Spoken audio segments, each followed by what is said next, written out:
আসসালামু আলাইকুম, আশা করি সবাই ভালো আছেন। তো আমাদের আনারের জাতগুলো নিয়ে আমরা কাজ করি। তো প্রুফ রেখে দিলাম। এটা হচ্ছে GM2, 3টা ডালই GM2 এক গাছে বাঁধা হয়েছে। আর এখানে বাঁধা হয়েছে আপনার এই ডালটায় GM2, এটা বাঁধা হয়েছে আপনার থাই এই ডালটা, আর এটা হচ্ছে সফট। তাহলে এই দুটো হচ্ছে কি GM2 বাঁধা, এটা হচ্ছে থাই বাঁধা হয়েছে, এটা হচ্ছে সফট বাঁধা হয়েছে। তো এইভাবে কিন্তু আমরা 3 রকমও বাঁধছি। এটা থাই, টোটাল থাই বাঁধা হয়েছে এই গাছটায়। আর এটা হচ্ছে কি বাঁধা হয়েছে আপনার সফট, আর এটা বাঁধা হয়েছে আপনার থাই।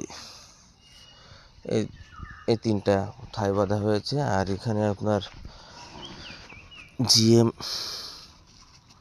এটা বাঁধা হয়েছে আপনার কি সেটা দেখি আমরা। এটা হচ্ছে GM2, তারপরে মাঝখানে এটা থাই, আর এটা হচ্ছে সফট। তাহলে 3 রকম এখানে আপনারা দেখলেন। ইনশাল্লাহ পরবর্তীতে যখন ডাল কাটবো তখনও এভাবে কাজ করা সম্ভব হবে। এটা সফট, এটা আপনার থাই, এই যে, আর এটা